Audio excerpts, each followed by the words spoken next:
As I noted earlier, charity begins at home.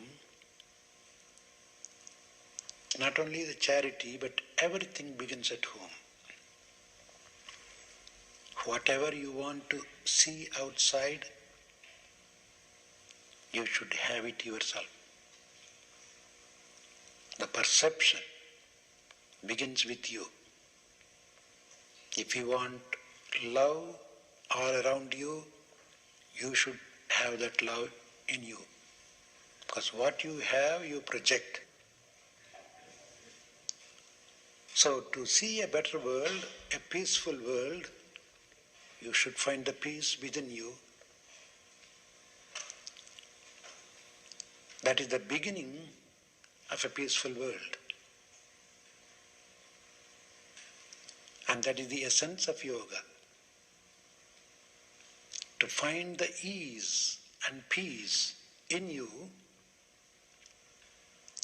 and then relate to other beings with that ease and peace, then you will be a wonderful, useful person to make a better world.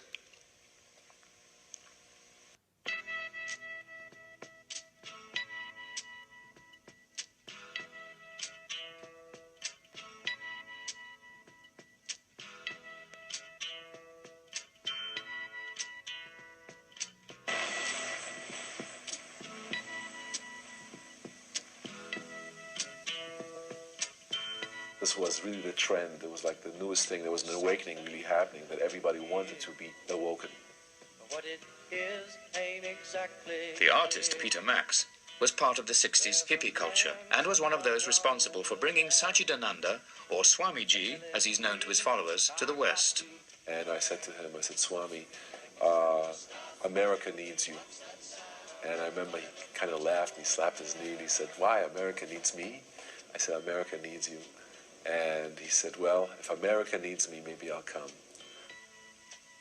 Yes, certainly there was a little cultural difference. I could say a mild shock, because I didn't expect that.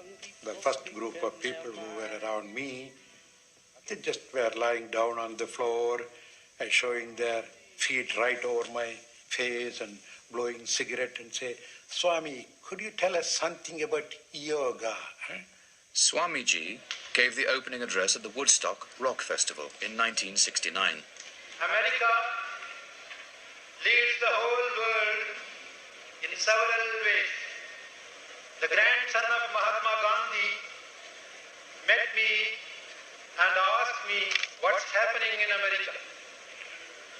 And I said, America is helping everybody in the material field, but the time has come for America to help the whole world with spirituality also. Swami Satchidananda came to the United States from India and Ceylon in 1966. Although he only planned a 2-day visit to the city, he stayed, attracted students, and ultimately built one of the largest yoga schools in the Western world, with 20 branches in Europe and North America, and tens of thousands of pupils in the United States alone. Swami Satchidananda's teachings on yoga, diet, and natural lifestyle influenced a whole generation of young doctors. One of these doctors was Dean Ornish.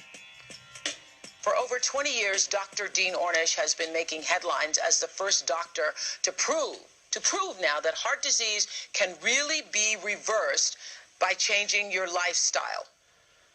I had the fortune of having Swami Satchidananda in my life to be a teacher. And so I'd go to him, I'd say, well, what do you think? You know, I'd like to do this study. You think it'll work? He said, I know it'll work.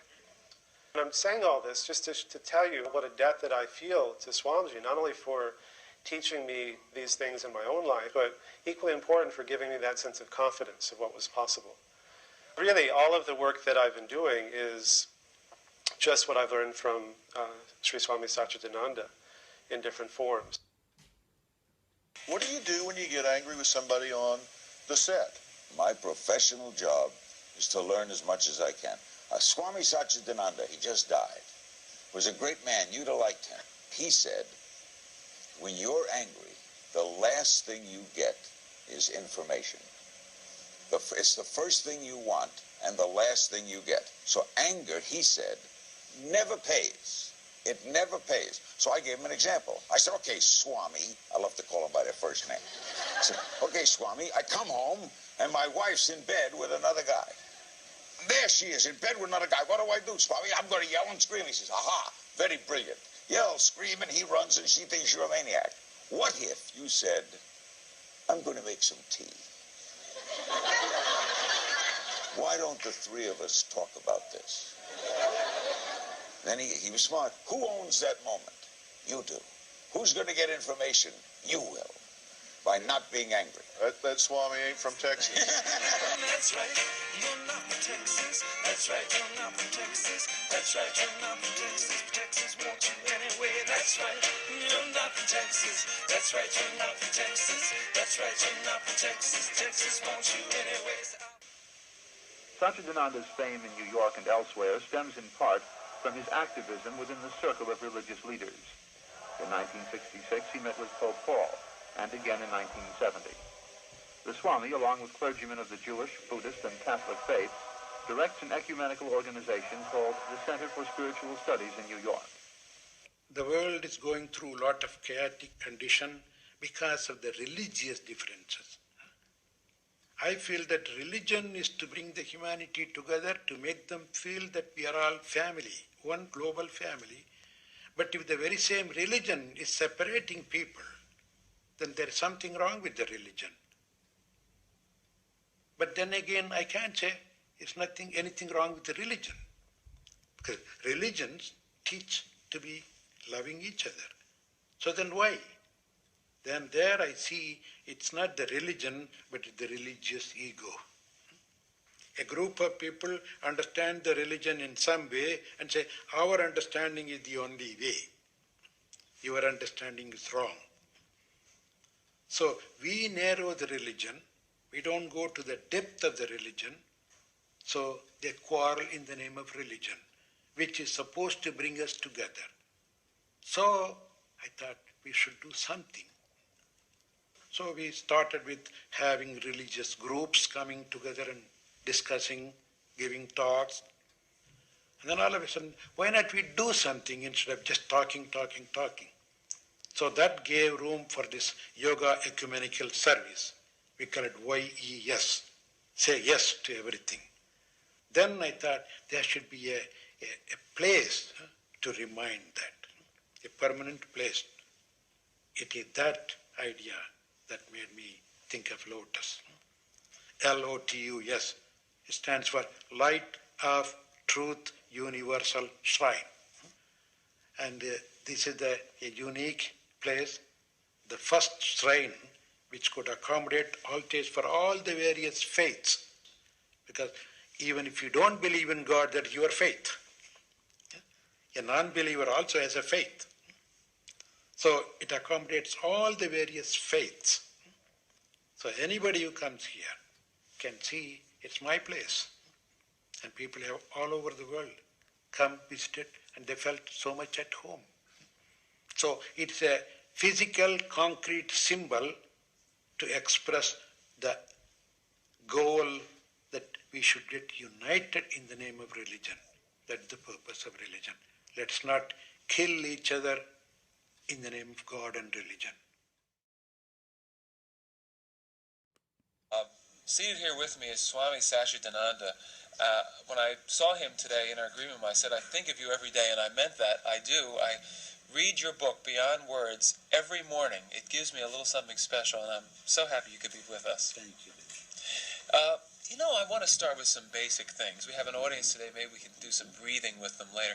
But I've never really asked you this.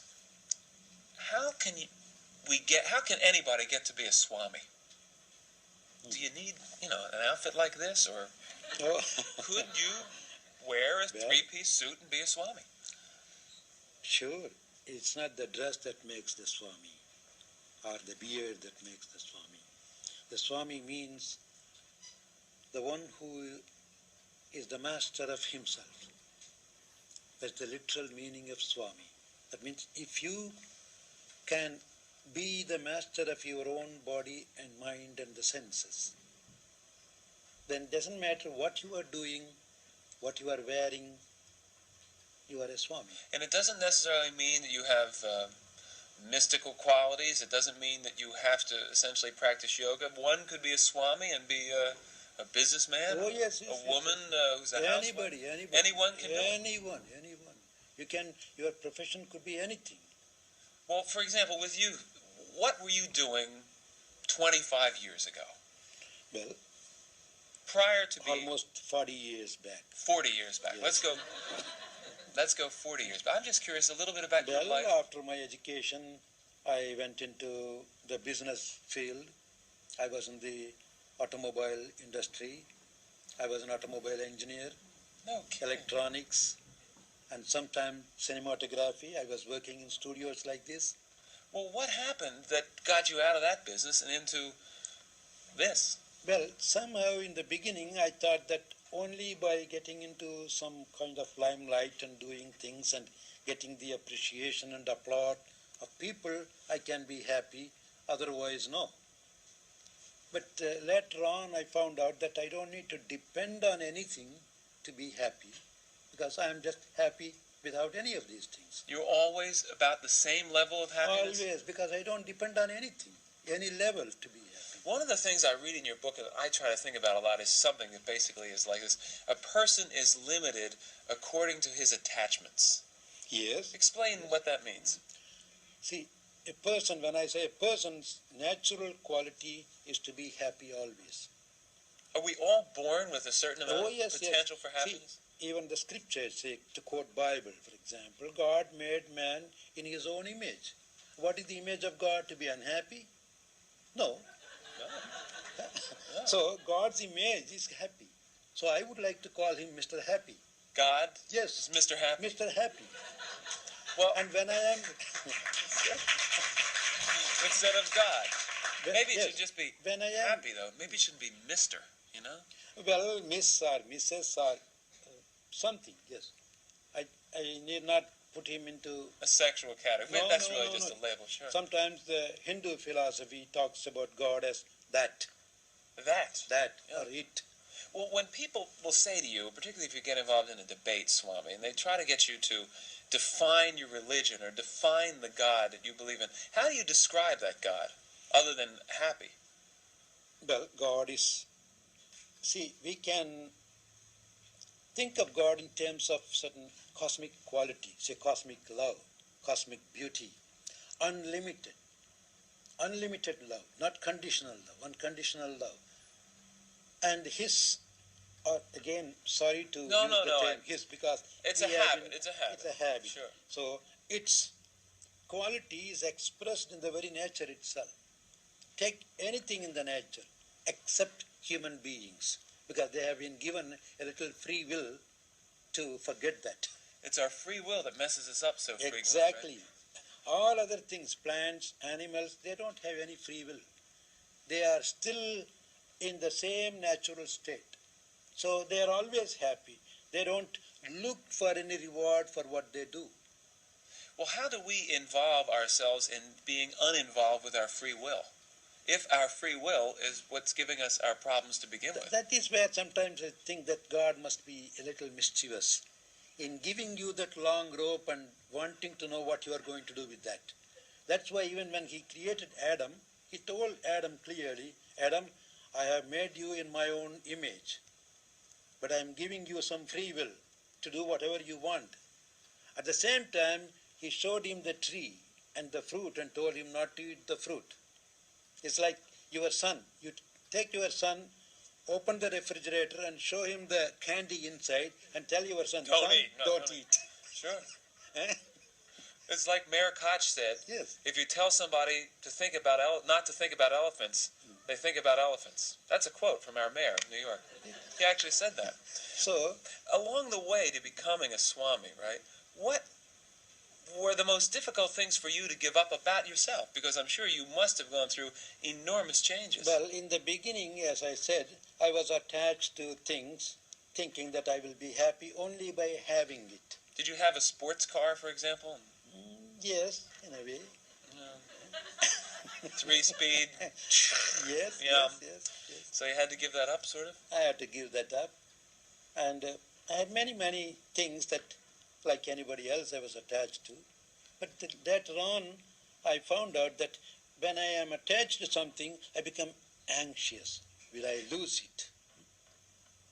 Or will somebody touch it and spoil it? But how can, I understand that, and this still bothers me. How can we have goals? How can we try to achieve, whether it's like Peter Max is with us in the audience today, try to be an artist, to try to be successful, or an athlete, or the Smothers Brothers to try to do well, and I Love My Wife, or Jack LaLanne to have how can we achieve what we want to achieve without being attached to it? Okay, what is the final achievement, even behind all these achievements? What do you want to be by achieving?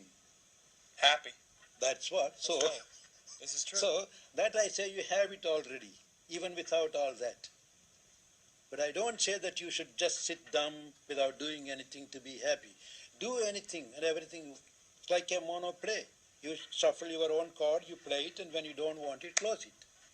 Same way you can play with all the things, but do not depend on them to be happy. The minute you become dependent, then you lose your happiness. That makes. Do you understand this? Makes sense to everybody? Good. Yeah. I'll tell you what. We'll take a break, and I know there's some questions in the audience, and we'll be back with questions right after this.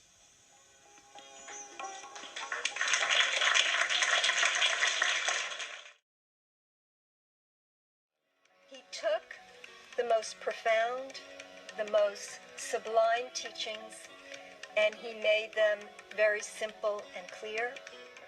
Not only did he make them accessible, somehow he had the gift to give us the confidence that we could practice them and derive the benefits.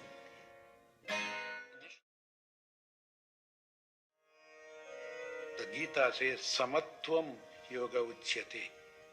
Balance is yoga. Sri Gurudev has always said, the highest compliment that you can ever pay me, he said, is to enjoy all the happiness and joy that I experience. Very simple. Keep your body as clean as possible, your mind as clear as possible. That's all we need. And do it in any way you can, in your own way. It doesn't matter. That's why I say, peaceful body, peaceful mind. And then you will be useful. You don't have to become a useful person. You will be useful. Which is, what are you doing this moment to realize who you are, to know who you are, to know yourself from the inside? Because that's what you get to take with you on the continuing journey. And people would ask him, what would your last words be? He would always say, see you later.